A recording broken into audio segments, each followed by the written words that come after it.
Maksudnya gini, bagaimana mungkin orang yang mengaku di kolbunya ada cinta kepada Allah, cinta kepada Rasulullah, lalu dia tidur malam hari dan tidak bermunajat, tidak bermanja-manja kepada Allah. Ya, gimana antum?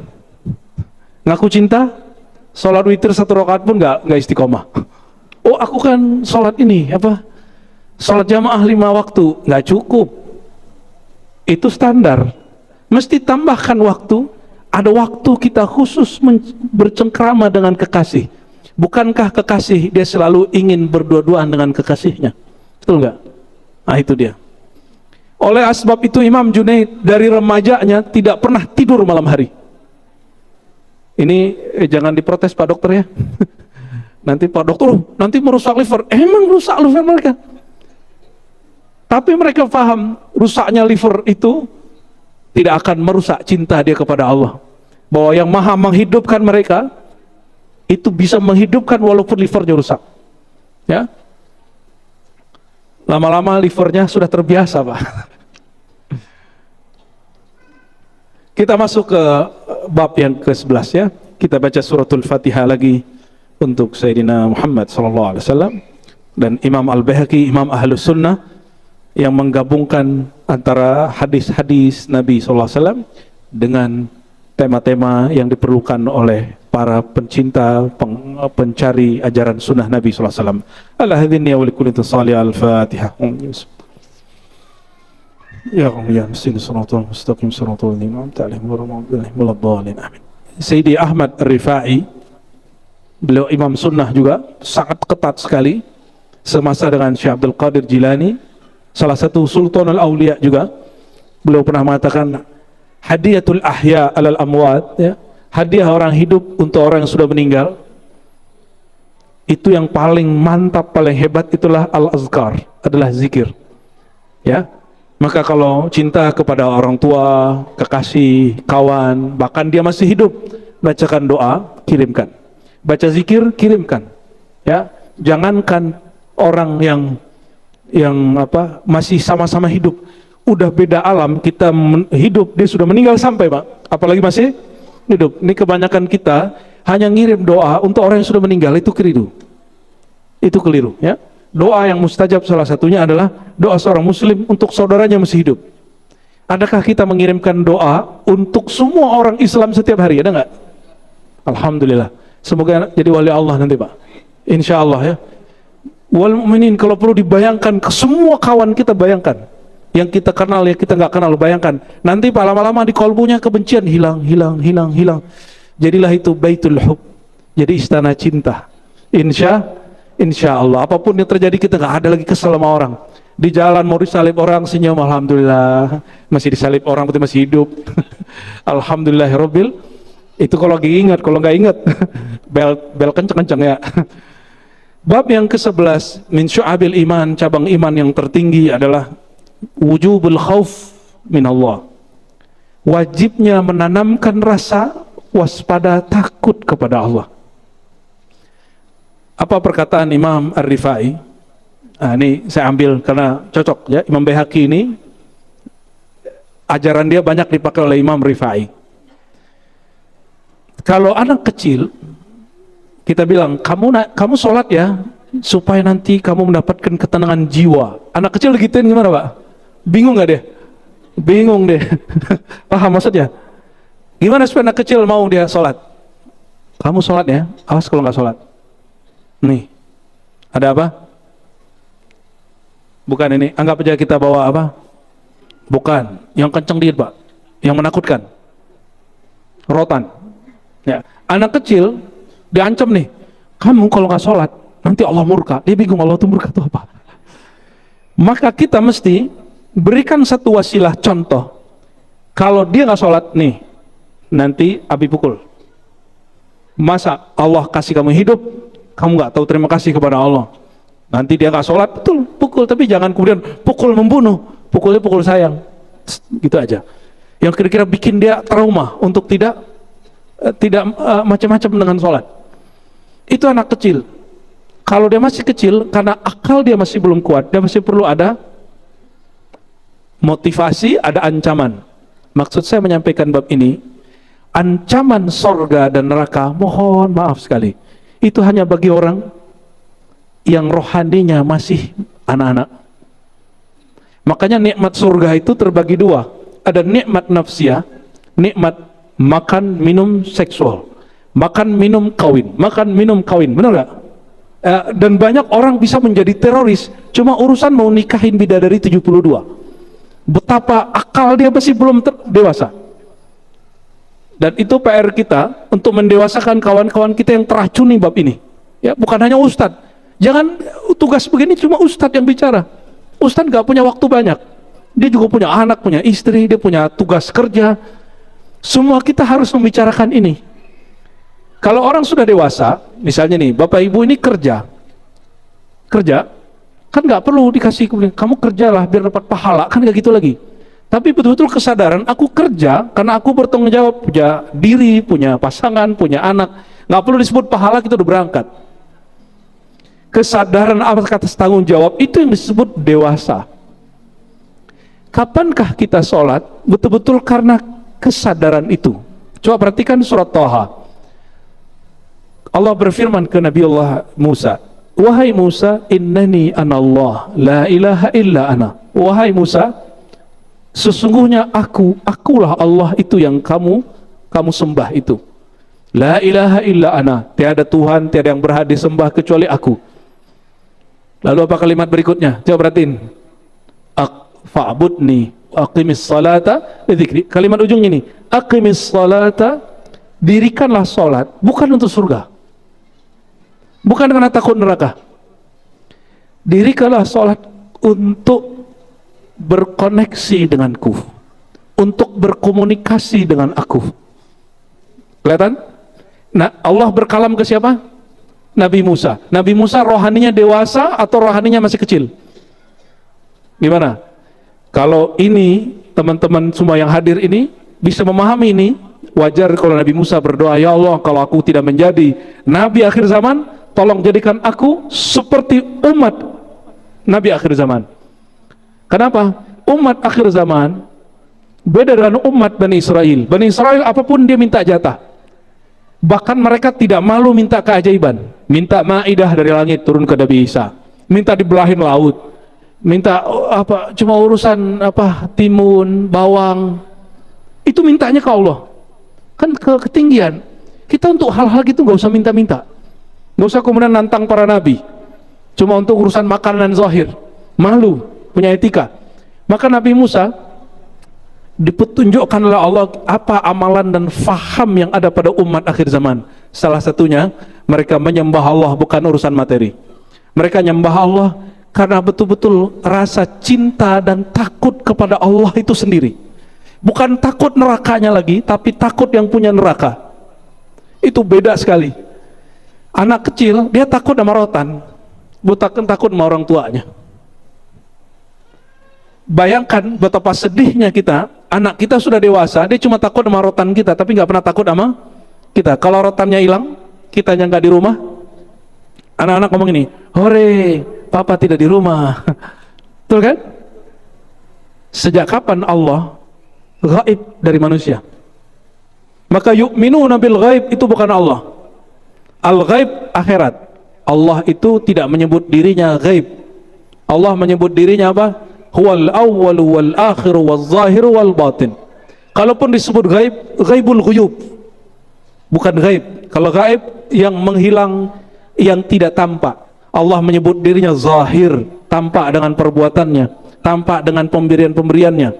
Ya, ini saya didatangin seseorang, terus dia bilang, Ar-Razi, alam ini Allah. Katanya, aduh, maksud kamu apa?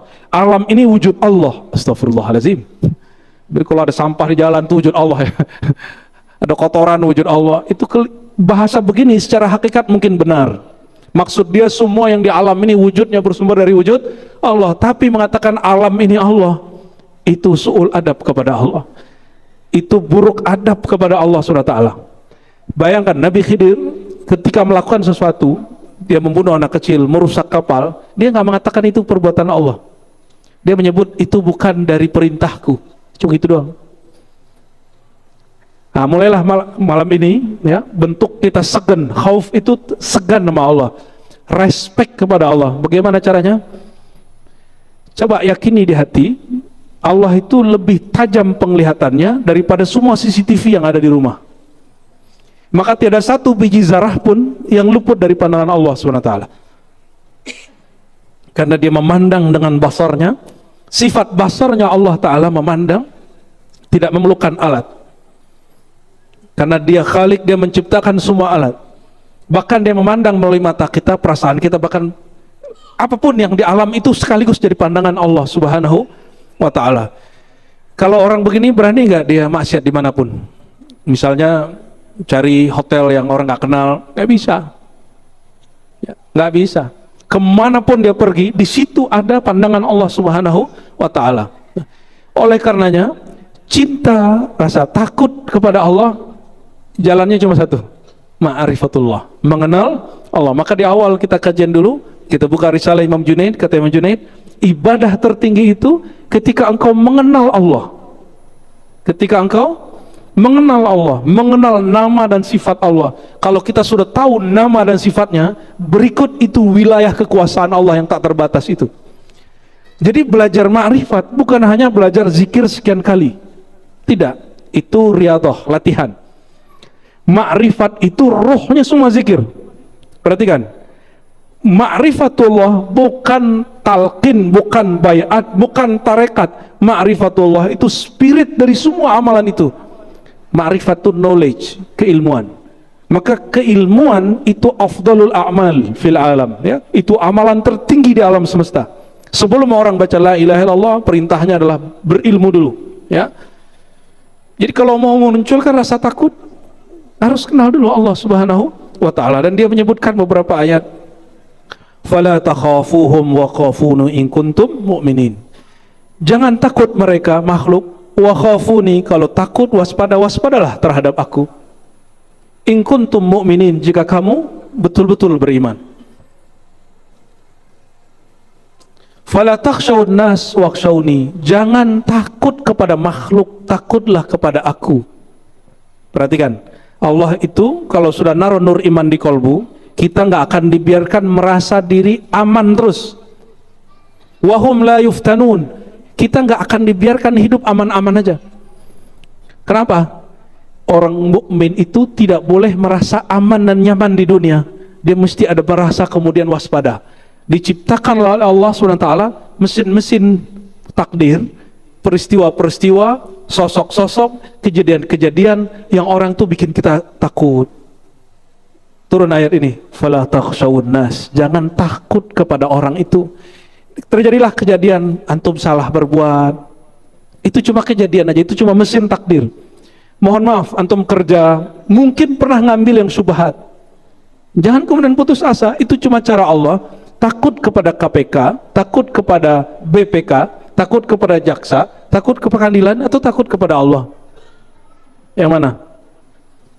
Itu cuma permainan aja. Jangan salah, Barsisa 500 tahun dia menanam ibadah dalam dirinya, enggak berefek kepada imannya sama sekali. Kok bisa begitu? Ketika ada kasus mesin takdir itu berjalan, ternyata selama ini dalam hatinya dia mengimagekan aku orang beriman, supaya dipandang orang beriman.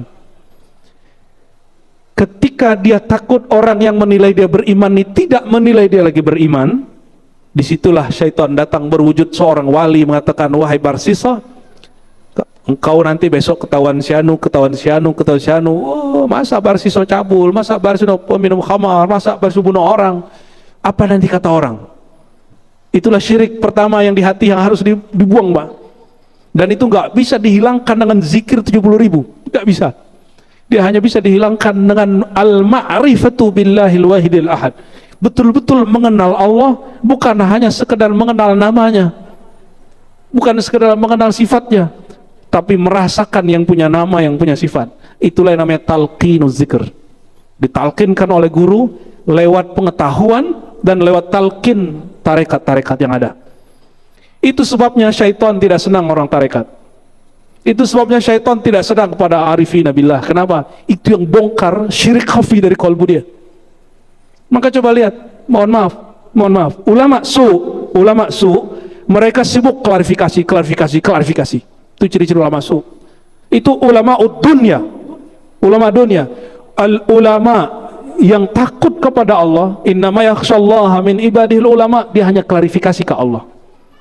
La yakhafuna laumata laim, mereka tidak pernah takut cacian orang yang mencaci. Bagi dia alama khalallahu batila, seperti syair Labid yang didendangkan Nabi, selain Allah sebenarnya batil. Jadi mulai malam ini tolong coba belajar, telinganya tebel-tebel, nggak usah terlalu memikirkan apa tanggapan makhluk kepada kita. Mulailah belajar, kira-kira tanggapan Allah ke kita apa. Gimana caranya? Kurangi buka sosmed. Buka sosmed yang di sini, sosial media to Allah, ya. Mulai, ya, kata Imam Ahmad Rifai, aku diberikan satu hal yang nggak diberikan kepada pamanku Syekh Mansur. Apa itu? Aku diberikan hak, apapun fatwa kolbuku itu betul-betul langsung dari Allah. Bisa nggak begitu? Itu yang Nabi katakan, istafti kolbak, mintalah fatwa kepada kolbumu. Jadi minta fatwa jangan ke MUI doang, ke kolbu dulu. Ya, MUI lagi sibuk, mereka sibuk sama aliran-aliran aneh, ya. Wa iyaya farhabun, kepada aku maka takutlah. Surah Al-Baqarah ayat 40, tadi Maidah 44, ya. Ini banyak sekali nih, ya. Waliman khafa maqama rabbih jannatan, surah Rahman ayat 46. Ar-Rahman ayat 46, perhatikan. Bagi orang yang takut, hormat kepada Allah, jannatan, dia dapat 2 surga. Kata Imam Abu Bakar Ar-Razi dalam kitab dia, jannatur ru'yah wa jannatus syahawat. Jannatur ru'yah lirruh, jannatus syahawat linnafs. Dia dapat 2 surga. Surga tertinggi yaitu kelezatan rohani menatap kepada Allah, bercengkrama dengan Allah. Allah itu asik, Bapak Ibu. Allah itu nggak seseram yang ente bayangkan. Ente kan bayangin Allah itu sangar, tukang ngancem-ngancem gitu, ya. Beda berarti Tuhan yang kita maksud, ya. Jangan-jangan sama aja nyebut nama Allah, tapi Allah yang saya maksud itu yang Rahman, yang Rahim, yang dia mesra, dia sangat santun, halim, dia sangat penyayang, gampang memaafkan. Kalau Tuhan ente kan susah memaafkan, betul nggak? Tuhan ente sukanya perang terus. Kalau Tuhan aneh enggak, ya. Tuhan aneh memaafkan orang yang merangi kita sampai dia mengganggu keamanan kita beribadah, baru kita jihad melawan mereka, ya. Jadi kita nggak takut jihad, Pak, tapi jihad pada tempatnya, pada waktunya, ya. Ini yang pernah saya sampaikan dahulu. Para masyayikh Al-Azhar diminta oleh Presiden As-Sisi sekarang untuk menghapus bab jihad dari fikih Islam. Apa kata mereka? Oh tenang bro Presiden, ya, ilmu ini turunnya dari lisan ulama, bukan dari ngobrol-ngobrol, diskusi-diskusi, tarbiyah, liko-liko, ya, tapi langsung dari lisan ulama. Ulama tahu cara ngajarin jihad, bahwa jihad itu karena Allah, bukan karena mau ngawinin bidadari 72. Oke, ya, kasih tahu ke teman-teman yang kemudian masih motivasi jihadnya begitu. Itu namanya jihad jiwat syahwat, ya, bukan jihad ru'yatullah subhanahu wa ta'ala. Ada juga yang mengatakan, beberapa ahli tafsir, 2 surga, yaitu surga yang didahulukan di dunia, yaitu ketenangan rohani, kebahagiaan, dan nanti surga berjumpa Allah subhanahu wa ta'ala di ya, jannah, ya. Hadis Nabi, hadis ada di Sahih Bukhari Muslim, Nabi bersabda kepada Adi bin Hatim, ittaqud nar walau bisyikki tamrah. Nah, jadi takut kepada Allah itu untuk level awam. Caranya takutlah kepada rotannya Allah. Apa rotannya Allah tadi? Neraka. Neraka bahasa Sanskerta, neraka, dari bahasa Arab nar. Nar, neraka, ya. Kalau nyampe di Jawa apa? Naroko. Neroko. Mirip kayak orang Padang berarti, ya. Narako. Baik. Jadi kalau betul takut kepada neraka Allah, ancaman Allah, sedekah. Siapapun yang berbisnis pasti lisannya pernah bohong, ya. Cara tebusnya sedekah tiap hari, walaupun cuma sedikit. Jadi kalau ada apa yang di tepi-tepi jalan, Pak Ogah, jangan ngasih 2.000, 1.000. Lihat orangnya, kalau pagi-pagi kasih 10.000, kalau perlu sekali kasih 50.000. Sesekali, Pak, ya. Karena dia nyetor juga, kan kasihan dia nyetornya dikit, ente nuntutnya banyak. Allahumma sholli ala sayyidina Muhammad. Silakan azan ya.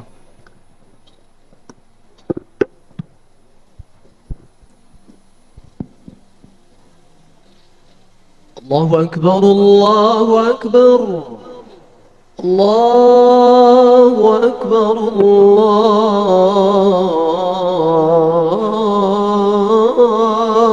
Akbar.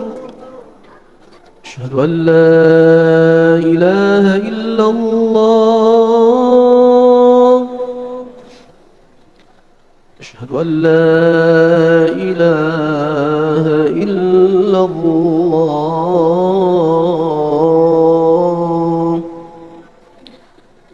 Asyhadu anna Muhammadar Rasulullah.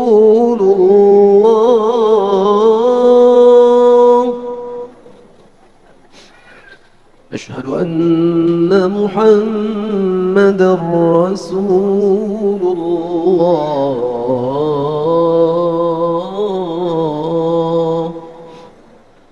حي على الصلاة، حي على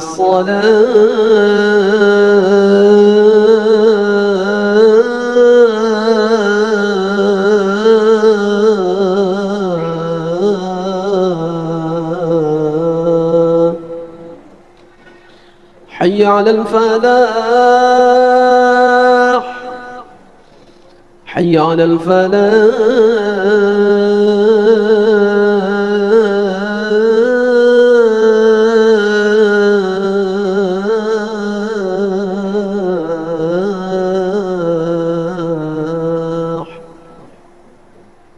الله أكبر، الله أكبر، لا إله إلا الله.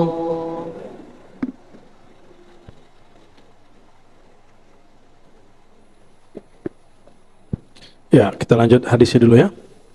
Wal hadithi Sayyidina Anas radhiyallahu ta'ala anhu fihima law ta'lamuna ma a'lam la dhahiktum qalila wa la bakaitum katsira. Seandainya kamu tahu, kata baginda Rasulullah, apa yang aku tahu, kalian akan tertawa sedikit dan menangis banyak. Nabi kok bisa cerita detail surga? Kalau kita pulang dari Mekah, bukan nonton di YouTube, pulang bisa cerita nggak? Kalau seseorang emang masuk ke surga, mampir ke neraka, kalau kembali kesadarannya, Nabi bisa cerita? Nabi bisa cerita, ya. Maka bagaimana Nabi akan bisa tertawa terbahak-bahak kalau beliau sudah melihat bahwa tertawa itu tidak mungkin terjadi? Di bayang-bayang beliau itu selalu dua, surga, neraka, surga, neraka. Beliau sudah pasti selamat dari neraka, sudah pasti masuk surga. Beliau membayangkan orang yang tertawa ini gimana, ya. Nabi sudah pasti masuk surga. Ya, kalau ada seorang profesor di tafsir keceplosan dulu ya, semoga Allah ampuni. Jangan sampai karena cuma satu kesalahan ente kemudian menolak dia seorang profesor, ya. Gimana dokter aja belum ngingkarin profesor, ya kan? Banyak lah ustadz nekat itu. Dan ada satu hadis, ya, hadis Imam Tirmidzi, Nabi SAW mengatakan ada dua cairan yang dapat memadamkan api neraka walaupun dia cuma satu tetes. Satu, orang yang nangis karena takut kepada Allah, dan yang kedua, orang yang berdarah-darah karena jihad fi sabilillah. Itu cairan yang ada di badannya, itu memadamkan api neraka, ya. Yang pertama ini, orang yang dia takut kepada Allah lalu dia, perhatikan, di dalam tangis takut itu ada cinta. Berarti sebenarnya dia menangis itu dua hal. Ada halul hub, karena dia cinta. Orang cinta nangisnya nggak tanggung-tanggung. Tapi saya sebutkan sebelumnya, jika ingin tahu cara mencintai Allah dan kita menangis nggak akan berhenti-berhenti, ya. Yang sudah paham bab ini, itu kalau sholawat tuh nggak berhenti-berhenti nangis sepanjang hari. Kalau dia mencintai Allah lewat mengenal Rasulullah SAW. Tapi kalau antum cuma lihat buku, cerita-cerita, nggak akan paham, ya, nggak akan tahu cara mencinta. Dan yang kedua, orang yang takut ancaman Allah, itu kadang-kadang emang tidak, dia lupa kepada Rasulullah karena rohaninya masih gampang diancam. Takutnya karena dia melakukan satu kesalahan, bukan karena cinta. Jadi takut pun ada dua, khauful jamal, khauful jalal. Rasa takut karena jamal cintanya Allah, takut cinta dia tertolak. Yang kedua, takut karena ancaman. Takut yang mana yang lebih tinggi? Takut yang pertama, karena dia takut cinta dia ditolak. Bagaimana mungkin orang sedang kasmaran, telepon dari kekasihnya malam hari dia tidak angkat? Ya, mungkin nggak? Orang kasmaran, kalau udah nggak kasmaran biasa-biasa aja. Kayak bapak ini, ya, kalau karena udah satu tahu sama istri, nelfon istri, tar aja gitu ya, bener nggak? Tapi orang kalau kasmaran, kalau orang kasmaran gimana? Kalau ditelepon nggak ngangkat, langsung bilang maaf ya yang, gitu ya. Allahumma sholli ala Muhammad. Semoga Allah Taala ya menancapkan cinta ini, ya. Dan cinta yang pertama tadi, cinta karena kenal indahnya sifat Allah, merdu syahdunya menyebut nama Allah, itu tidak akan hilang sampai mati. Maka Imam Ahmad Sarhindi, mujaddid dalam Thariqah Naqsyabandiyah, Imam Sunnah yang ada di Hindia, salah satu orang yang qamiul bid'ah, yang memberantas sinkretisme, ya, beliau mengatakan, maka alirkanlah nama dia ke dalam jantungmu, ke dalam hatimu. Sebutlah nama dia. Ya ayyuhalladzina amanu dzkurullaha dzikran katsira. Wahai para pencinta, sebutlah nama dia sebanyak-banyaknya di kalbumu. Itu sebabnya latihan mencinta mengulang-ulang nama. Tapi ada yang lebih tinggi. Kenali yang punya nama itu lebih hebat daripada mengulang-ulang namanya 70.000 kali. Kita sebut-sebut nama seseorang, kita nggak kenal dia, orangnya lewat kita bingung. Seperti Laila dengan Majnun. Majnun cinta Laila, pas lagi Laila lewat, dia bilang, itu bukan Laila. Ternyata dia punya persepsi tentang si Laila. Jangan sampai kita mengalami hal Majnun itu, namanya hal ghaibah. Dia nggak kenal sama yang dicintainya. Namanya si Majnun. Majnun kan gila, Pak. Jangan-jangan kita sudah gila dunia. Cinta Allah mengalir terus, tapi kita tidak tahu. Ya. Allahumma sholli ala sayyidina Muhammad wa ala sayyidina Muhammad. Kita berdoa, Allahumma ya Allah ya Rahman ya Rahim, ya dzal jalali wal ikram, ya dzal jalali wal ikram, shalli wa sallim wa barik ala nabiyyina Muhammad. Ya Allah yang maha mencinta, yang maha Rahman, yang maha Rahim, limpahkan ya Allah cinta Engkau kepada Sayyidina Muhammad SAW, dan alirkan, tumpah ruahkan juga cinta dari Sayyidina Muhammad mengalir ke dalam kolbu kami. Dan ya Allah, sekali cinta itu masuk ke dalam jiwa kami, kolbu kami, sir kami, mohon jangan pernah dikeluarkan lagi ya Allah. Mohon jangan pernah dicabut lagi ya Allah. Sampai mati jangan pernah berkurang ya Allah. Bahkan ya Allah yang maha mencinta, yang cintanya tiada batas dan tiada terkira. Ya Allah, ahyina fi hubbik. Jadikan kami orang yang hidupnya karena cinta kepada Engkau, yang berjuangnya karena cinta kepada Engkau, yang dia suka, dia marah hanya karena cinta kepada Engkau. Ya Allah, ya Rahman, ya Rahim, ya Karim, arifna aqrab at-tariq ilaik. Ya Allah, mohon tunjukkan kami jalan terdekat mencintai Engkau, yaitu mencintai Nabi Engkau, kekasih Engkau Sayyidina Muhammad sallallahu alaihi wasallam. Ya Rabb, ahyi qulubana fi hubbi Sayyidina Muhammad sallallahu alaihi wasallam. Ya Allah, hidupkan kalbu kami, ruh kami, sir kami dalam mencintai kekasih Engkau Sayyidina Muhammad sallallahu alaihi wasallam.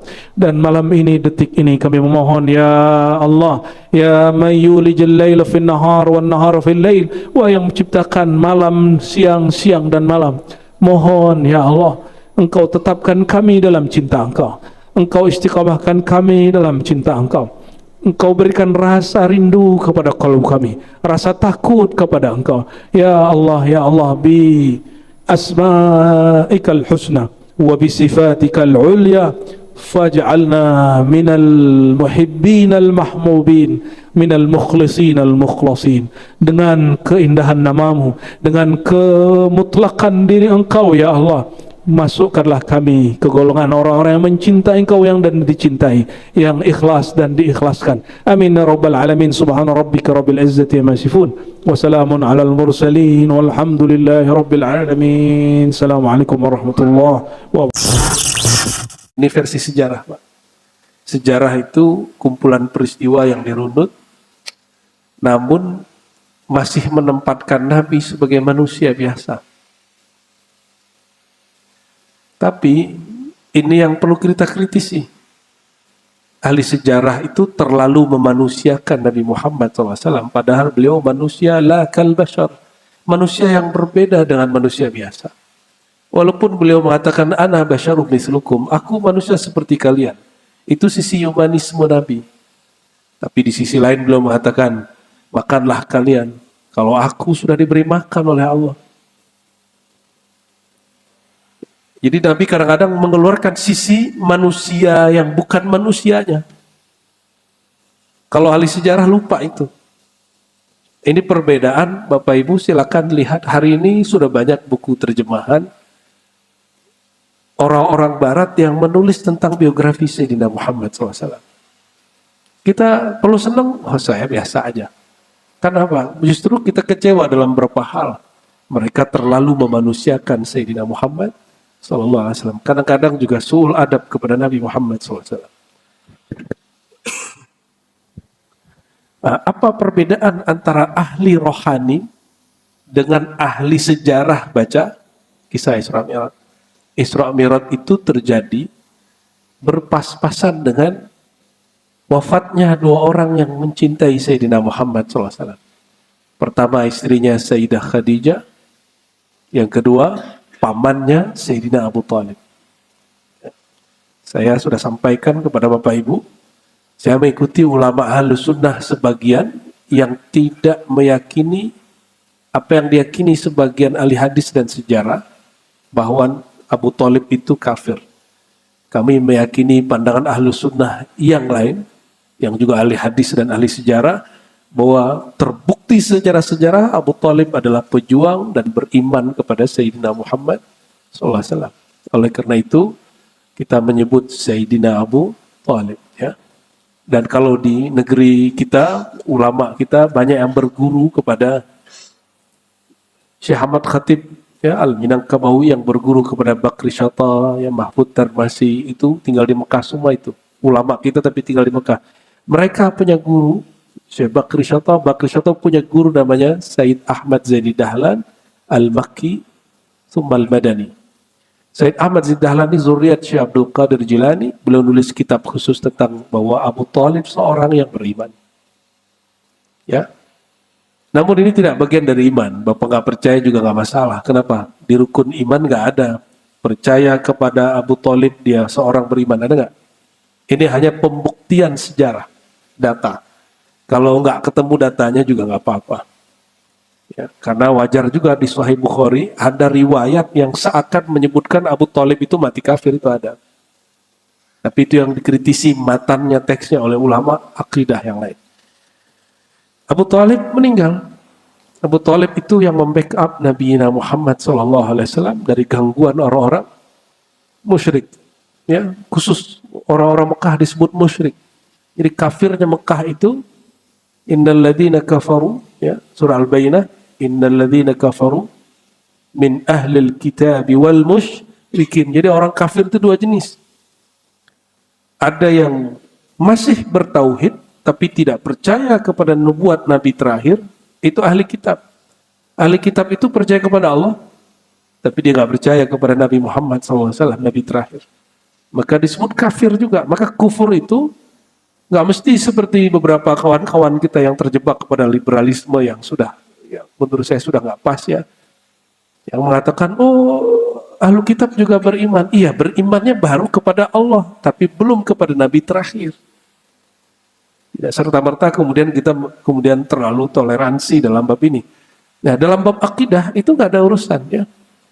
Kita berbeda begini nggak mesti kita contoh-contohkan kok sama orang-orang kafir Yahudi ataupun Nasrani. Kita cuma urus kolbu aja ya. Cuma kalau mereka disebut mukmin secara mutlak tidak. Mereka hanya mukmin billah tapi tidak mukmin bi Rasulillah. Maka imannya tidak sempurna. Karena Allahnya menyuruh beriman kepada Nabi terakhir, mereka nggak beriman. Berarti imannya ambigu juga. Ya. Maka ada kafir kedua yaitu musyrikin. Musyrikin ini sudahlah kafir kepada Allah, juga kufur kepada Sayyidina Muhammad SAW. Nah, orang Mekah itu lebih banyak kufurnya kufur syirik. Syiriknya bukan ria. Kalau ria itu masih penyakit kolbu. Ria ini masih bisa disembuhkan. Ya. Tapi kalau syirik yang zahir, itu dosa besar ya, asyirkul akbar. Makanya Mekah itu dulu jadi pusat berhala di Jazirah Arab, berhalanya zahir. Tapi sampai nanti Imam Mahdi keluar, Mekah itu akan jadi pusat berhala bernama duit. Coba tanya semua orang yang berbisnis travel, ya, yang bisnis perhotelan, bisnis tiket. Coba tanya Pak. Bisnis haji umroh. Badannya tawaf mengelilingi Ka'bah, tapi hatinya, otaknya bertawaf mengelilingi real, dolar, rupiah. Itu aja terus. Sampai nanti Imam Mahdi keluar. Kita nggak tahu apakah waktunya dekat atau waktunya masih lama. Baru dibersihkan kolbu semua orang. Daripada tawaf, ya, menyembah Tuhan baru bernama duit. Ya. Ta'iba abdud dinar, ta'iba abdud dirham. Sungguh lelah itu orang yang menyembah duit. Orang nyembah duit rukuk sujud nggak Bapak Ibu? Enggak.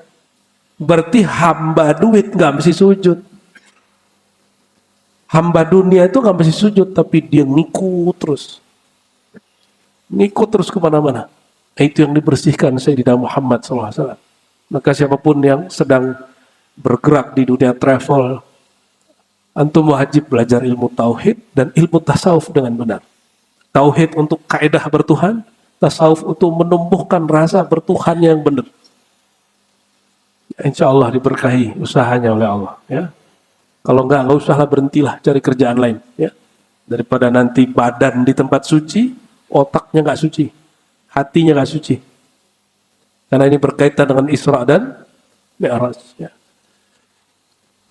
Kalau menurut ahli sejarah, itu tahun disebut tahun kesedihan. Bahasa Arabnya Amul Huzni. Tahun kesedihan. Kira-kira Nabi sedih nggak ditinggal Khadijah sama Abu Talib? Kira-kira Pak?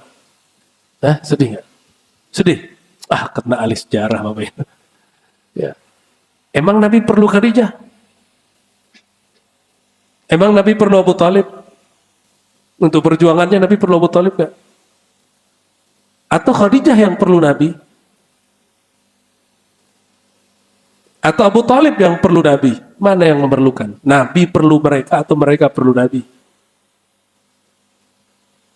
Jadi kalau Nabi pun sedih, sedihnya bukan sedih Bapak Ibu ditinggal bini. Sedih ditinggal orang tua, kan Nabi meninggal bapaknya Abdullah, maka bapak beliau itu adalah Abu Talib. Jadi orang Arab di zaman itu dulu begitu. Kalau saudaranya punya anak, meninggal bapaknya itu, maka anaknya mereka jadi anak dia. Ya. Jadi bapak ini kalau punya saudara, Pak, anak saudara kita, bapaknya meninggal, berarti adik kita, abang kita meninggal, bapak wajib itu urus anaknya. Jangan nggak diurus. Ya. Boleh nggak ngurus emaknya anak-anaknya, itu urusan bapak itu ya. Allahumma sholli ala sayyidina Muhammad. Jadi saya tanya lagi, kira-kira Nabi sedihnya kayak sedih kita kehilangan orang tua, kehilangan istri nggak? Enggak. Itu keliru itu. Maka Amul Huzni ini tidak tepat diartikan tahun kesedihan seperti yang dipahami banyak orang. Nabi nggak pernah sesedih itu. Bayangkan, jangankan Nabi, wali saja, wali Allah, ala inna awliya Allah la khaufun alaihim walahum yahzanun. Surat Yunus. Ketahuilah sesungguhnya kekasih-kekasih Allah, wali-wali Allah, tidak pernah ada rasa takut pada diri mereka, juga tidak ada rasa sedih. Terus kok disebut Amul Huzni? Nabi itu anaknya meninggal, Ibrahim. Air matanya mengalir. Ya, haru biru itu sisi biasa. Dan beliau menyebutnya rahmah, bukan sedih. Maka saya menyebut itu tahun Amul Rahmah, bukan Amul Huzni. Tahun kasih sayang, bukan tahun kesedihan. Kenapa beliau pernah mengatakan waktu anaknya meninggal? Ya, matanya mengalir. Ya. Atau ada juga riwayat kedua, cucunya meninggal. Nabi menangis. Para sahabat sebagian masih ada juga yang berhati keras. Apa kata mereka? Wah ya Rasulullah, apa nih kok nangis? Kan nggak boleh nangisin orang yang meninggal. Apa kata Nabi? Nggak begitu. Itu adalah dzalika, itu adalah rahmah. Wada'aha fi qulubi man syaa min ibadih. Yang Allah letakkan rasa rahmah itu, rasa sayang itu di kalbu orang yang Allah sayangi, orang Allah yang kehendaki. Sahabat mendengar begitu, dia menangisi dirinya. Kenapa? Jangan-jangan rahmah itu tidak ada di dalam dirinya. Maka dia menangisi dirinya karena tidak punya rahmah dalam dirinya. Jadi kalau saya nulis sejarah nanti Pak, ya Sirah Nabawi, semoga nanti juga ada buku tentang itu, ya, versi kekinian lah insya Allah. Kita menyebutnya Amur Rahmah, tahun kasih sayang. Sayangnya berpulang kepada yang maha sayang, Allah Subhanahu wa ta'ala.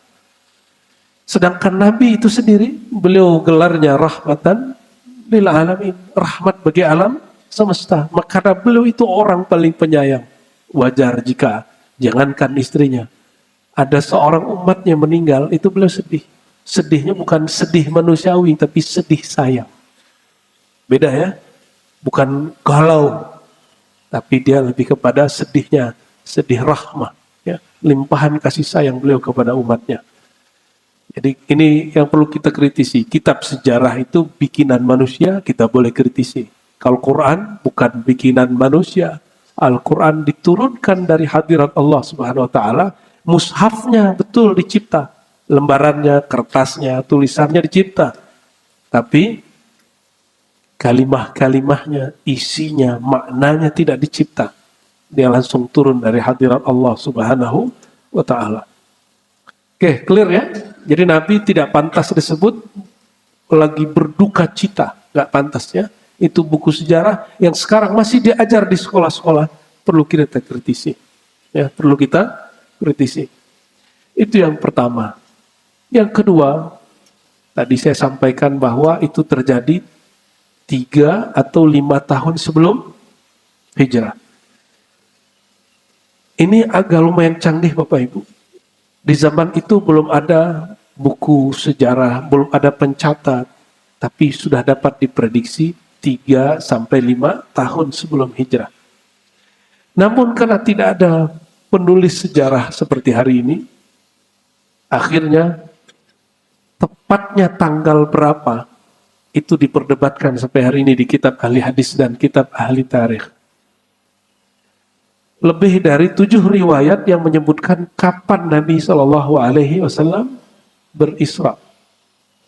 Bulan Rajab pun ada beberapa riwayat, ya, ada yang tanggal sebelum 27, ada yang pertengahan, ada yang masuk ke 27 Rajab, ada yang bulan Sya'ban, nisfu Sya'ban, ada yang Ramadan, ada yang Muharram, macam-macam. Namun semua itu menunjukkan apa? Menunjukkan bahwa Isra itu betul-betul terjadi sebelum hijrah. Mereka sepakat semua itu terjadi sebelum hijrah, namun mereka berbeda pendapat tentang tanggalnya. Jangankan zaman itu Bapak Ibu, ini sebagian Bapak ini sepertinya ada juga yang tahun lahirnya itu sebenarnya belum pasti. Cuma karena keperluan administrasi ditulisnya tahun sekian. Ya, sebagian kayaknya ada. Ada yang lahirnya tahunnya jelas, harinya nggak jelas. Ya betul nggak? Akhirnya karena keperluan Dukcapil dikasih juga lah tanggal berapa. Bayangkan 1400 tahun lebih itu terjadi dan masih ada rekap datanya. Inilah kekhususan umat Nabi Muhammad SAW, detail. Ya. Tapi tidak ada satupun ahli sejarah yang menolak bahwa Isra Mi'raj itu terjadi. Terus kok muncul perdebatan? Ya, Nabi itu Isra Mi'raj pakai jasad peruh. Hari gini masih bahas-bahas begitu aja. Itu sudah lewat. Ya udah lebih dari 10 abad yang lalu perdebatan itu udah selesai, kok diulang lagi. Tapi yang maklum karena manusianya terbatas, punya memorinya pendek, akhirnya kita bahas lagi tiap tahun. Ya. Nah, kebalik yang tadi. Jadi kira-kira tepatnya tanggal berapa? Tidak ada tanggal tepatnya Mi'raj, Isra Mi'raj itu. Kalimatnya adalah yang dipilih oleh ulama sejarah. Wal Mukhtar, ya. Yang dipilih ahli sejarah adalah tanggal 27 Rajab. Karena ini terjadi sebelum Nabi hijrah, maka bisa diprediksi ini tidak dapat diperkuat oleh riwayat hadis manapun, karena hadis itu baru agak kuat Bapak Ibu setelah Nabi ke Madinah. Karena Mekah itu proses penerapan tauhid, Madinah itu proses penerapan syariat yang zahir. Jadi ahli fikih, ahli hadis itu baru fokus setelah di Madinah. Di Mekah rata-rata sejarahnya ditulis dengan kabar orang kedua. Bahkan Nabi dapat wahyu, itu kabarnya dikatakan oleh Aisyah. Sayyidah Aisyah bahkan tidak ada sebagai orang yang bersama Nabi saat itu. Nah, itu yang perlu kita ketahui sebelum memahami ayat ini. Ya. Lalu di poin berikutnya, Subhanalladzi asra bi'abdi, seperti yang kita singgung tadi, membahas bahwa Isra Mi'raj ini dengan tubuh atau jasad, itu pembahasan yang sudah ketinggalan. Bayangkan Bapak Ibu, masih perlu nggak perdebat? Kalimatnya Subhanalladzi asra. Maha hebat dia, maha suci dia yang memperjalankan si hamba. Kalau Nabi Muhammad dengan sisi manusiawinya itu terbang sendiri, itu baru kita boleh debat. Nabi itu berangkat sendiri dengan jasadnya atau ruhnya doang, mimpi. Tapi kalau depan kalimatnya ada dua, maha hebat, maha suci, lalu asra, memperjalankan. Masih perlu bertanya nggak? Nabi itu bergerak dengan tubuh atau jasadnya atau dua-duanya? Masih perlu nggak? Sudah ada dua kalimat. Subhana, maha suci, maha hebat. Kalau pakai mimpi, itu perlu nggak kalimat maha hebat, maha suci? Perlu nggak? Kalau itu mimpi, perlu nggak kalimat asra? Dia memperjalankan. Perlu nggak? Nggak perlu. Ya. Jadi sebenarnya jika dia diperjalankan dan ada yang memperjalankan, jadi soal nggak di otak kita? Dia pakai jasad atau dia pakai ruh? Nggak masalah. Terserah Allah mau pakai jasad, mau pakai ruh. Itu sangat mungkin terjadi. Allah berkuasa nggak mindahin Bapak nanti detik ini ke Mekah? Bisa nggak? Kuasa. Allah sanggup nggak? Berarti benar nih akidah ahli sunnahnya. Dengan tubuh dan jasad, mungkin nggak? Mungkin aja. Allah kuasa nggak? Nah, yang Allah yang maha kuasa itu menyebut dirinya maha suci, maha hebat. Dia Allah yang maha berkuasa itu telah memperjalankan si hamba. Gampang toh? Jadi orang kalau paham uslub, ya, balaghah sastra Qur'annya sudah cukup sebenarnya. Nggak perlu pakai teori aneh-aneh Bapak Ibu. Teori cahaya, ya boleh lah. Silakan mau bahas kuantum kayak apa, dentuman kayak apa, terserah lah. Tapi saya nggak tertarik dengan itu. Ya. Kalau Al-Quran sudah berkalam, masih perlu kita pembuktian dari yang lain. Saya mau tanya Bapak Ibu, jika ada ayat belum terbukti secara ilmiah, Bapak meragukan ayatnya nggak? Ilmiah itu hasil ijtihad kita. Quran itu tidak ilmiah, nih pernah ya. Quran itu wahyu ilahiyah di atas ilmiah. Ngomong begini nggak usah takut kalau ada orang ngomong Quran tidak ilmiah. Betul, Quran tidak ilmiah. Quran itu wahyu ilahiyah di atas ilmiah. Ilmiah itu hasil kreasi akal dan eksperimen manusia. Gabungan akal, empirik, eksperimen disebut ilmiah. Ini bukan wilayah akal, ini bukan wilayah eksperimen, ini bukan wilayah ilmiah, ini wahyu ilahiyah. Maka wilayahnya bukan di akal, wilayahnya bukan di panca indera, wilayahnya bukan bahkan tidak di kolbu, wilayahnya bahkan sampai pada sir dan ruhani. Lebih dalam lagi daripada itu semua. Ya. Oh nggak masuk akal, ya akal Bapak harus di-upgrade Pak ya. Saya sudah banyak jumpa wali Allah itu pindah seketika. Bapak boleh nggak percaya sama saya? Ya. Nggak apa-apa. Kita sering jumpa. Masih hidup orangnya. Masih hidup orangnya, Pak. Dengan bismillah pindah tempat. Loh kenapa? Sayyidina Asif yang menjadi asisten Sayyidina Sulaiman itu bukan nabi, benar nggak? Dia hanya seorang wali. Dia bisa pindahkan istana Bilqis dalam sekejap. Wali umat Nabi Muhammad SAW dengan wali Nabi Sulaiman, kira-kira lebih tinggi mana, Pak? Walinya umat Nabi Muhammad SAW. Cuma kita kan lagi nggak bertarung, bertanding dengan Bilqis, dengan jin ifrit, kita nggak perlu. Itu wilayah Nabi Sulaiman, bukan wilayah kita, ya. Oke. Nabi Sulaiman memindahkan istana dengan melalui asisten dia Asif. Itu fisik nggak? Fisik nggak? Kira-kira kalau Allah lewat seorang wali bernama Asif memperjalankan, memindahkan satu istana besar dalam sekedip mata, masa mindahin Nabi Muhammad SAW nggak sanggup dalam semalam? Nyambung.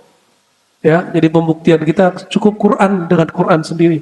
Nggak perlu pakai pembuktian-pembuktian ilmu hari ini. Tapi kalau ada yang mau pakai silakan. Ya, pakai film drama apa tuh ya? Film anak-anak tuh Flash. Silakan. Tapi itu kan fiksi. Fiksi ilmiah itu sebenarnya ada hakikatnya. Cuma ketika dibuat film jadi seru, jadi ada hiburannya.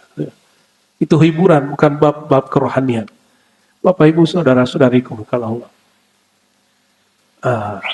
Nabi Muhammad SAW disebutkan dalam hadis Imam Bukhari, kata beliau, 3 malam berturut-turut aku memperhatikan ada 3 malaikat bolak-balik dari rumah beliau ke Ka'bah.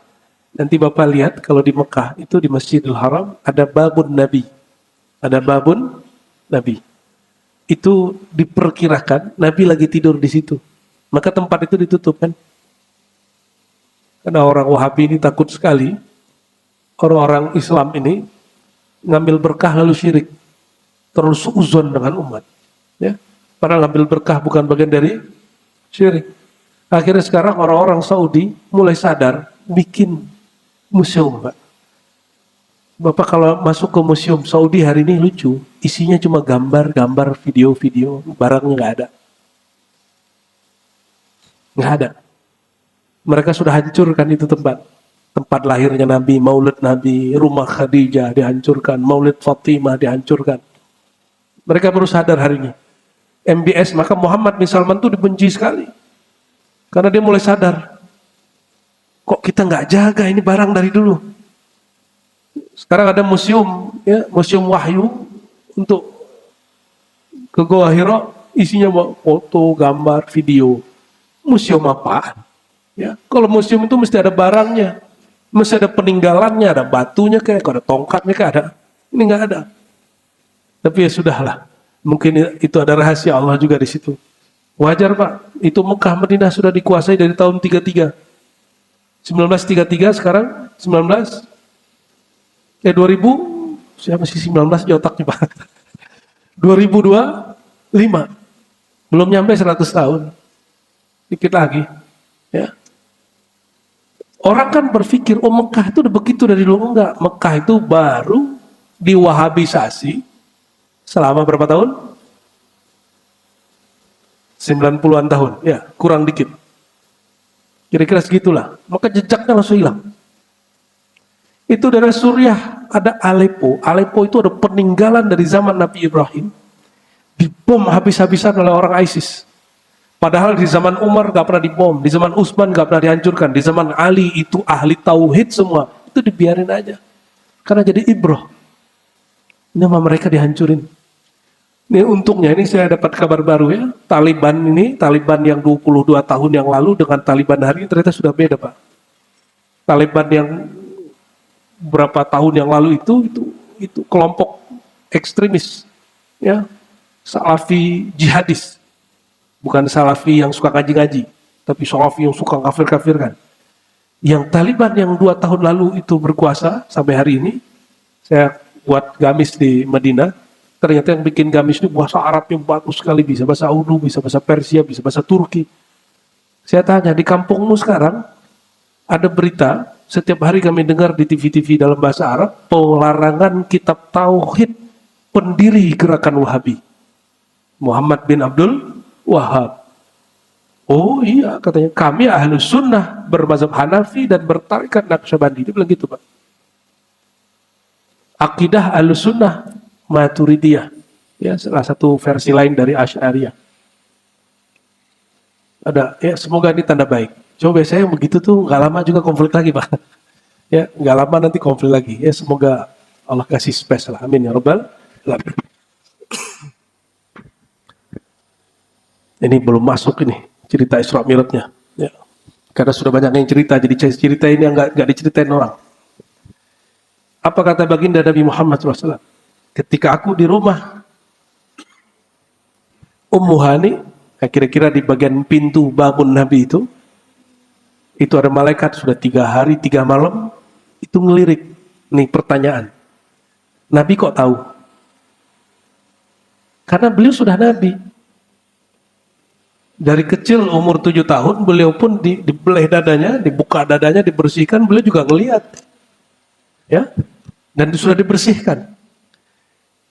Malam ketiga, tiba-tiba 3 malaikat itu, ya, malaikat Jibril, Mikail, yang ketiganya, ini diperdebatkan siapa ini ya. Ini malaikat mengangkat Nabi Muhammad SAW, diangkat ke depan Ka'bah, lalu dibelah. Ini jangan dibayangkan, ini pembedahan versi dokter. Dokter itu tubuhnya, tubuh jasad. Tubuhnya tubuh tercipta dari saripati tanah. Tubuhnya malaikat tercipta dari cahaya. Kalau cahaya malaikat membedah dada orang, itu luka nggak orangnya? Nggak luka. Paham di situ? Jadi jangan dibayangkan Nabi ini luka dadanya. Karena yang membelah dadanya, itu teknologi malaikat, teknologi nur. Diambillah jantungnya Nabi Muhammad SAW yang berkait dengan kolbu itu. Dilihat di situ ada 2 gores. Selevel Nabi masih ada 2 gores, Pak. Ini yang depan saya ini berapa nih gores di kolbunya nih? Ya. Dan warnanya hitam. Dibersihkan, disebutkan dalam pandangan visi Nabi, itu pandangan rohani. Zahirnya Zam-Zam, batinnya itu air hakikat dari Allah Subhanahu wa taala, dibersihkan itu kolbu.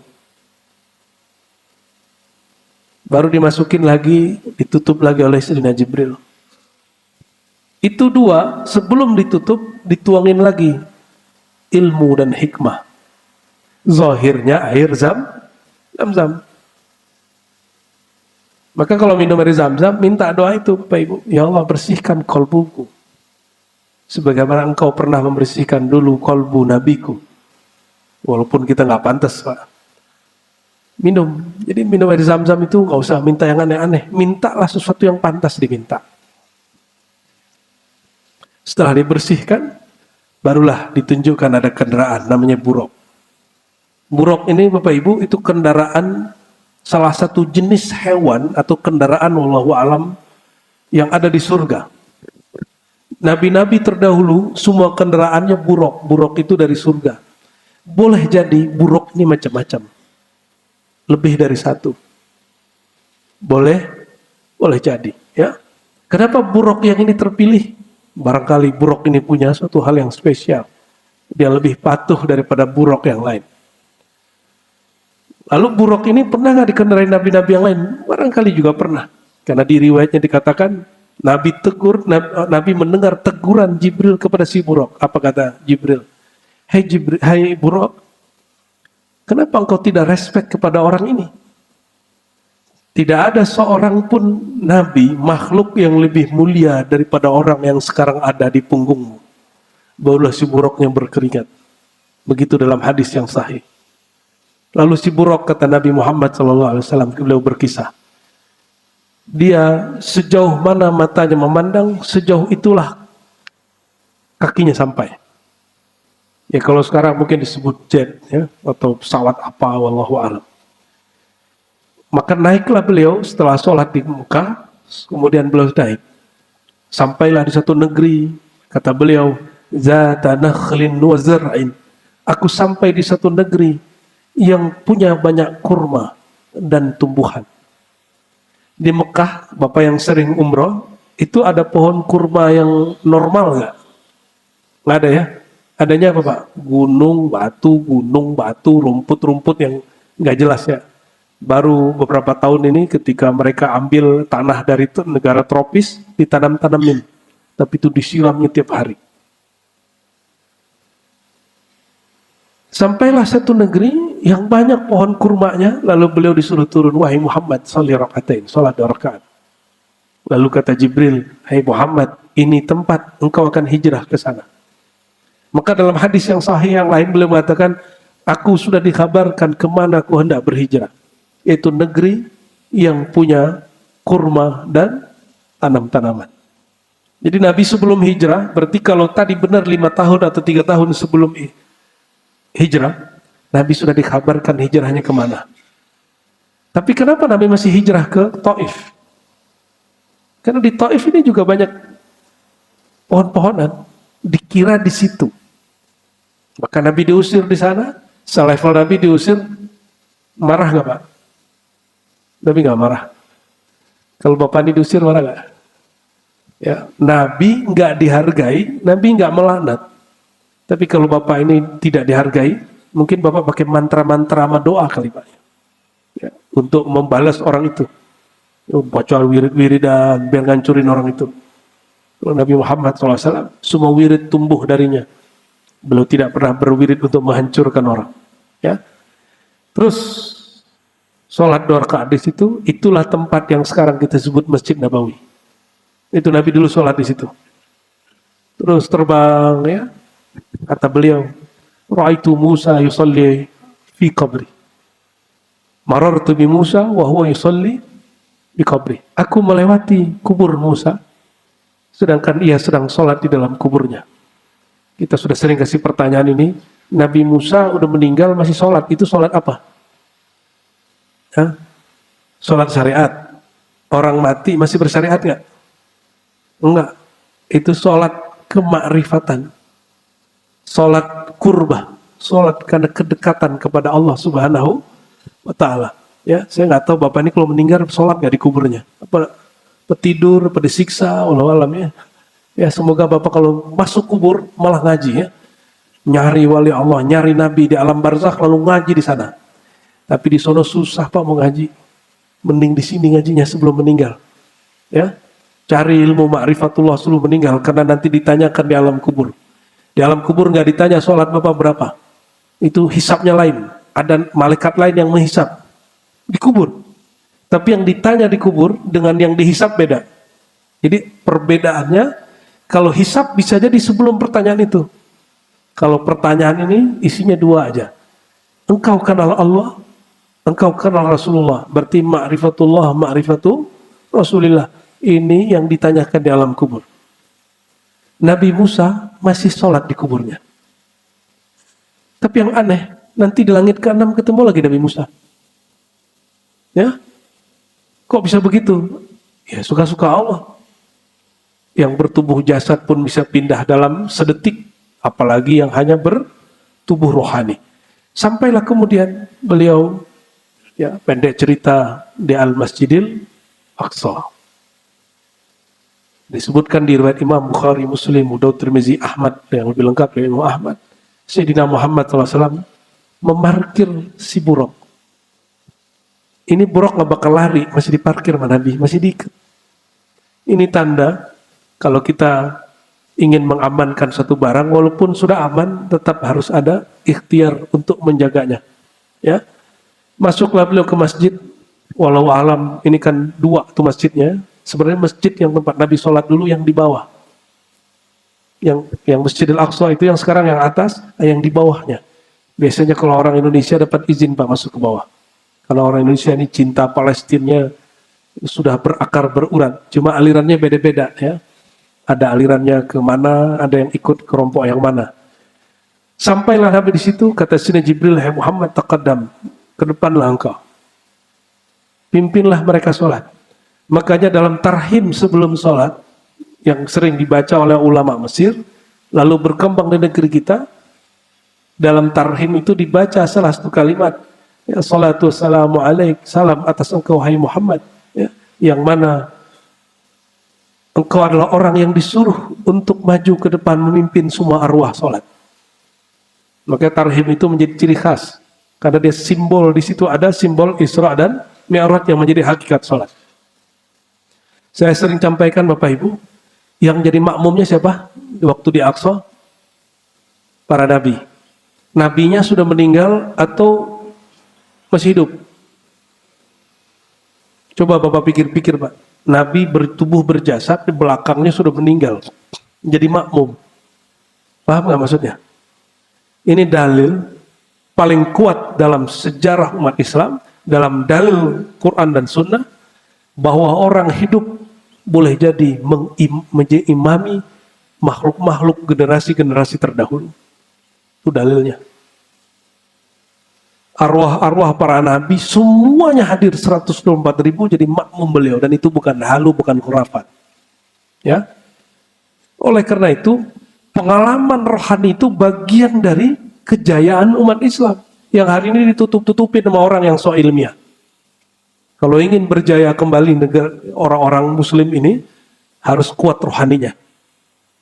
Harus sampai kepada taraf menyadari hal-hal yang tadi. Dan itu bukti bahwa orang bertubuh berjasad mengenal Allah itu masih lebih mulia daripada orang terdahulu, meskipun dia seorang nabi juga. Nabi-nabi itu lebih tua. Nabi Adam umurnya 1000-an tahun, bisa jadi 2000. Nabi Nuh 900 lebih, 950 tahun. Itu jadi makmum Sayyidina Muhammad SAW umurnya masih 50-an tahun. Secara zahir. Ya, kalau ngikutin hadis, ya ummul qauma aqrahum li kitabillah. Yang memimpin seseorang imam yang paling mengerti Quran, yang paling hafiz Quran. Jika mereka sama, yang paling tua. Yang paling apa? Tua. Nabi-nabi ini sama-sama mulia nggak? Kok yang imamin Nabi Muhammad? Berarti dua kemungkinan. Beliau paling mengerti, paling bermakrifat. Dan yang kedua, beliau paling tua. Maka benarlah kata beliau sendiri. Apa kata Nabi Muhammad SAW? Ana kuntu awalan nabiyyin. Aku nabi pertama. Nabi pertama bukan Nabi Adam. Siapa Nabi pertama? Nabi Muhammad. Ayo revisi ya buku-buku kita. Buku-buku yang dipakai untuk anak-anak belajar di sekolah. Biar sesuai dengan sunnah Nabi. Sesuai dengan data-data yang diberi beliau sendiri. Yang paling mengerti jumlah Nabi siapa? Ya Nabi itu sendiri. Yang paling mengerti siapa Nabi pertama? Ya Nabi itu sendiri, bukan ahli sejarah. Secara ilmu sejarah Nabi pertama Nabi Adam. Emang situ tahu. Sebelum Nabi Adam siapa tahu ada Nabi? Ya. Sebelum Nabi Adam kita siapa tahu udah ada Adam sebelumnya. Nah, kita ikuti saja kalam Nabi Muhammad SAW. Kata beliau apa tadi? Kuntu awalan nabiyyina fil khalq. Hadis ini sahih. Aku adalah nabi pertama di kalangan makhluk. Tapi akhirhum ba'tsan. Terakhir dibangkitkan, diutus. Jadi bedakan jadi nabi dengan diutus. Itu beda. Itu kisah pendeknya Pak. Lalu beliau mengatakan, aku ditawarkan khamar dan susu. Yang dipilih Nabi apa? Susu. Lalu kata Sayyidina Jibril, sungguh engkau diberkahi ya Muhammad, asbab engkau minum susu. Ya, itu cuma simbol. Putih bening. Umatmu berilmu, bermakrifat. Untung Nabi gak pilih khamar. Ya.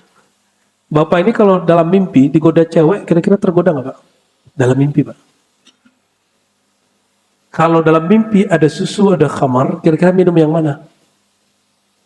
Ya, ini coba anak-anak muda nih Pak. Ini kalau mereka nih mimpi, terus ngeliat cewek, terus minat dikejar-kejar cewek itu nur kewaliannya padam. Tapi kalau dia takut, dia menghindar, insya Allah itu kalbunya oke itu. Walaupun zohirnya nakal juga. Zohir kita lain cerita ya. Sayyidina Muhammad SAW mengajarkan apa? Bahwa alam kerohanian, meskipun, nah ini Bapak Ibu perhatikan, kok bisa Isra Mi'raj begitu? Kok bisa Nabi melihat para Nabi yang sudah meninggal? Nah ini bagian akhir yang mau sampaikan begini. Ketika Sayyidina Muhammad SAW dibersihkan kalbunya, di saat itulah beliau ini walaupun bertubuh zahir, tapi sisi rohaninya lebih ke depan daripada sisi akal dan jasadnya. Maka ia bisa melihat yang tidak terlihat oleh pandangan mata dan pikiran orang yang berpikir. Chipnya diganti. Ya. Kata Allah Ta'ala, para aulia tidak mati. Apalagi para dia dibuktikan oleh Nabi Muhammad SAW sendiri. Gimana cara ceknya? Karena yang tidak mati itu adalah ruhnya. Jika ingin jumpa dengan mereka, kita pandangannya jangan lagi pandangan ini. Harus memandang bukan lagi dengan mata ini. Harus ini matanya, zahirnya mata ini. Tapi basornya sudah basarullah. Basornya pakai basirah. Pandangan kalbu. Pandangan kalbu itu pandangan Allah. Kalau sudah dengan pandangan kalbu, pandangan sir, pandangan ruh, baru dia bisa lihat alam arwah. Ya, nggak halu itu. Itu bagian dari yang disebut oleh Imam Ghazali, Imam Ahlus Sunnah wal Jamaah, apa kata beliau? Mengingkari wahyu, mengingkari mimpi, mengingkari pengalaman rohani, itu awal dari mengingkari wahyu. Jadi kalau ada orang mengalami itu, kita nggak tolak. Cuma setelah Nabi Muhammad SAW, apapun pengalaman rohani, itu tidaklah pengalaman kenabian. Itu hanya mubasyarat, hanya kabar gembira. Agama kita tidak dibangun dengan mimpi. Agama kita dibangun dengan wahyu yang penuh kesadaran.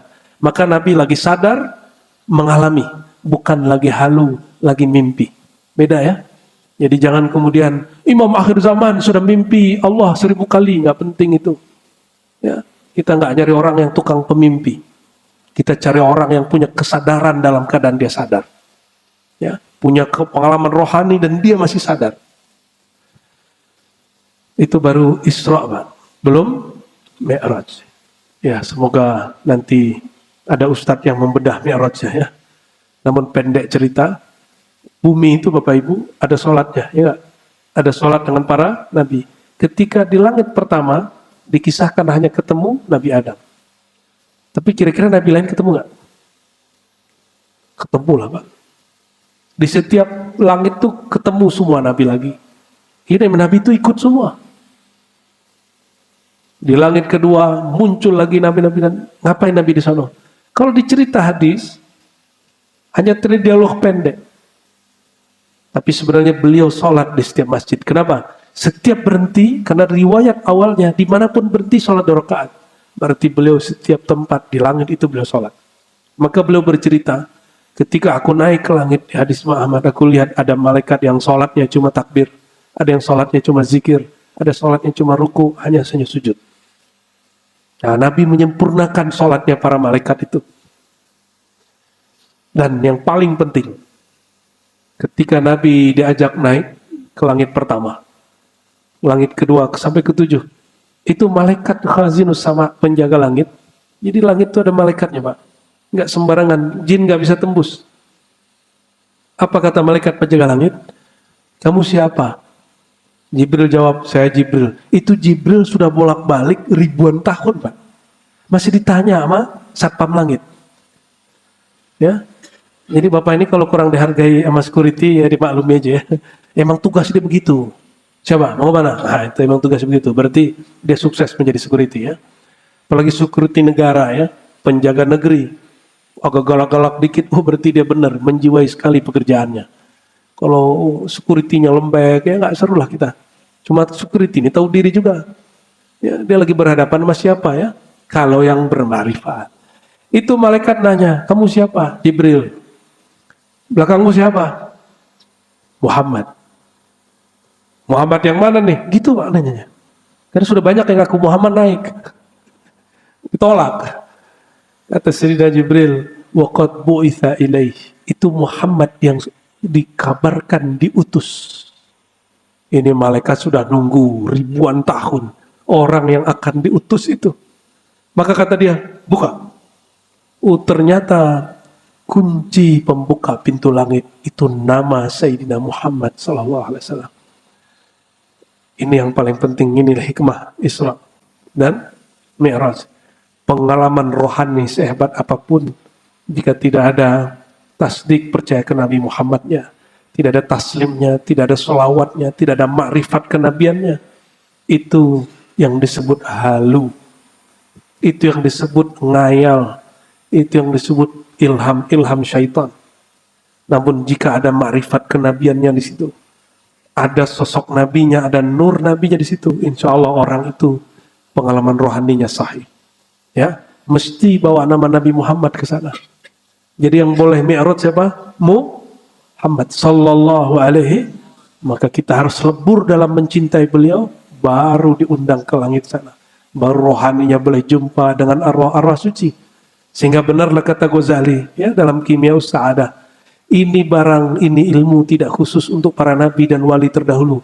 Bagi siapapun yang tasdik, yang percaya, yang mengikuti, yang taslim, dia akan diundang rohaninya dan akan mengalami apa yang dialami mereka. Akan melihat yang dilihat mereka. Perbedaannya satu hal, kata imam yang lain.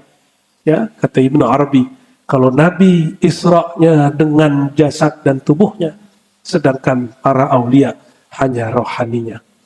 Tapi boleh jadi imam akhir zaman itu yang bernama Al-Mahdi itu mirip-mirip juga Pak. Bisa jadi tubuh dan jasadnya juga, karena Nabi Muhammad mengatakan namanya namaku. Berarti kalau namanya namaku, tadi kita belajar ilmu nama kan, bahwa nama yang bernama Muhammad boleh naik. Dan Nabi SAW mengatakan imam akhir zaman itu ismuhu ismi, nama dia nama aku. Berarti dia diizinkan juga naik, sebagaimana Nabi Muhammad SAW diizinkan naik. Dan itulah peristiwa penyempurnaan Nabi Muhammad SAW. Wallahu alam, mungkin juga imam akhir zaman itu diperbaiki zahir batinnya oleh Allah dengan cara rohaninya diangkat nanti sesaat, turun-turunnya sudah berubah. Wallahu alam bis shawab. Semoga Allah panjangkan umur kita dalam taat. Jika tidak, semoga Allah panggil dalam keadaan husnul khatimah. Wa sallallahu ala sayyidina Muhammad. Allahumma ya rahmanir rahim ya karim ya azim. Ya man asra bi abdihi layla. Salli ala sahibil Isra'i wal Mi'raj Sayyidina Muhammad. Allahumma ya Allah, yang telah memperjalankan sang hamba Sayyidina Muhammad dari masjid suci Masjidil Haram ke masjid suci Masjidil Aqsa sampai ke langit, engkau tembus bahkan ke arasmu. Ya Allah, meskipun kami tidak pantas menceritakan beliau, menyebut-nyebut nama beliau, mengisahkan beliau, izinkanlah kami, pantaskanlah kami menjadi umat Nabi Muhammad SAW. Allahumma ya Allah, inna amanna bihi wa saddaqna bihi. Ya Allah, kami percaya dengan kenabiannya, percaya dengan kerasulannya, percaya dengan Isra dan Mi'rajnya, percaya bahwa engkau betul-betul memperjalankannya. Allahumma ya Allah, jadikanlah kami umat Nabi Muhammad yang mendapat berkah daripada minum susu yang telah beliau lakukan, yaitu al-ilmu wal hikmah. Jadikan kami umat yang penuh dengan ilmu dan hikmah. Allahumma imla' qulubana bil ilmi wal hikmah wa hassin wujuhana ya Allah wa hassin akhlaqana ya Allah, hassin wujuhana bi dzikrika bitawajjuh ilaik wa hassin akhlaqana ya Allah bi al akhlaq al muhammadiyah. Allahumma ya Allah, perbaiki diri kami, bersihkan wajah diri kami sehingga kami pantas menghadap kepadamu. Dan ya Allah, semakin bertambah ilmu kami, tolong tambahi juga kebagusan akhlak kami, tambahi juga kelembutan hati kami, tambahi juga kebersihan jiwa kami. Allahumma ya Allah, kami tidaklah hamba yang suci sebagaimana engkau telah mensucikan Sayyidina Muhammad SAW. Namun ya Allah, meskipun kami tidak suci, kami ya Allah memohon, sucikan kami sebelum berpulang kepada engkau. Sucikan jiwa, pikiran dan hati kami sebelum engkau panggil kehadiran engkau, sehingga kami datang dalam keadaan nafsu mutmainnah, jiwa yang sudah tenang, jiwa yang layak diundang dengan radiyah dan mardiyahmu. Terakhir ya Allah, inna nas'alukal jannah, inna nas'aluka ridhaka wal jannah. Kami memohon ridhamu ya Allah, kasih sayangmu ya Allah, kasih sayangmu ya Allah. Ridhoilah kami meskipun kami ini pernah membangkang kepada engkau.